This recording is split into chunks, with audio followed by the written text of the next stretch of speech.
In the far northwestern reaches of the People's Republic of China lies the region officially known as the Xinjiang Uyghur Autonomous Region. Here live the Uyghurs, a Turkic-speaking, predominantly Muslim ethnic minority whose culture, religion, and identity differ markedly from the Han Chinese majority. In recent years, this difference has been cast by Beijing as a threat, one that must be contained, assimilated, or eradicated. What follows is a narrative of systematic suppression, a campaign of control and cruelty that has been unfolding in full view of the world. Beginning around 2017, the Chinese authorities initiated an extraordinary expansion of what they term vocational education and training centers in Xinjiang. According to the Council on Foreign Relations, the Chinese government has imprisoned more than 1 million people since 2017 and subjected those not detained to intense surveillance, religious restrictions, forced labor, and forced sterilizations. The region has become one of the most heavily monitored places on Earth.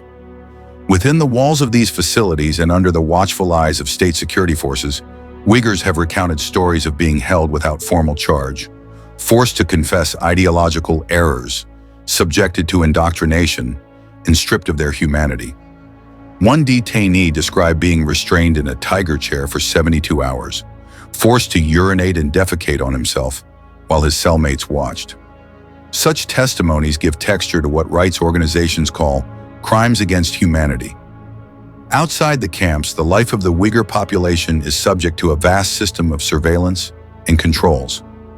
Biometric data is collected, travel is restricted, facial recognition cameras, checkpoints, convenience police stations, and homestay patrols reach deep into private life.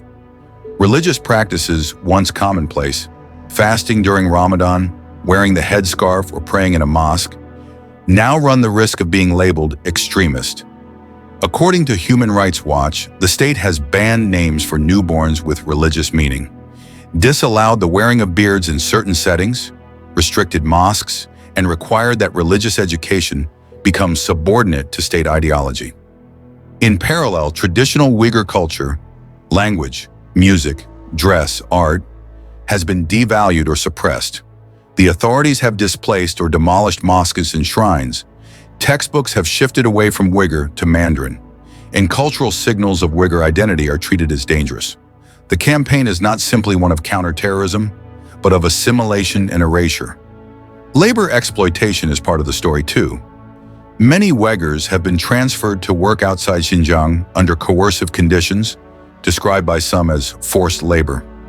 Reportedly, women have been subjected to forced sterilizations or intrauterine devices as part of population control measures targeting minorities, fueling allegations of genocide.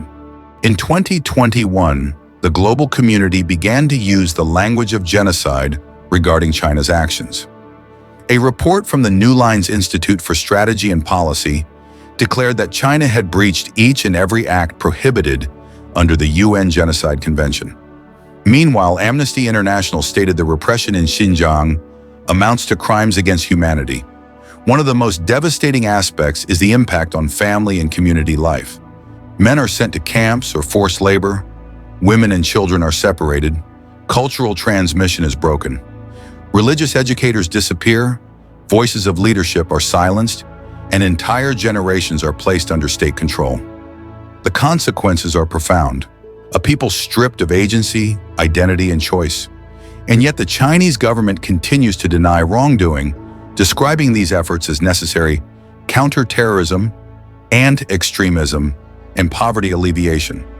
It claims that the camps are benign training centers, but survivors, investigative journalists, and scholars tell a radically different story. Mass detention, ideological coercion, forced assimilation, widespread surveillance, and cultural destruction. For the individual Uyghur man or woman, the reality is chilling. They may be stopped on the street and asked for their travel or work permit. They may be required to install apps on their phones that track their every move. They may be barred from praying, forced to drink alcohol, eat pork, or recite state-approved slogans. They may watch neighbors vanish into the camps. They may fear for their children's future, their own identity, and their right to exist as Uyghurs. And for the global observer, The question is, how can the world respond? How can millions of lives, countless stories, cultural legacies be protected when the machinery of repression is so vast, so hidden, so uncompromising? In fact, human rights groups found hundreds of Uyghur villages whose names were changed to Mandarin phrases without religious or cultural references. Let the cultural dimension stand. The Uyghurs' rich tapestry of poetry, the traditional dress, the language woven deep, all facing the twin forces of state, control, and assimilation. And let the human dimension stand. Children who cannot learn their mother tongue, mothers forced to abandon their prayers, fathers tortured for ideological errors, elders removed from the villages. The campaign is broad, almost industrial in scale. Scholars estimate between 1 and 3 million people detained over recent years. Ultimately, this is a story about identity, resistance, memory, injustice, and hope. The Uyghur case is not just a regional story. It is a mirror to our global age, where technology enables surveillance, where cultural difference can be criminalized, and where the promise of universal rights collides with the machinery of states.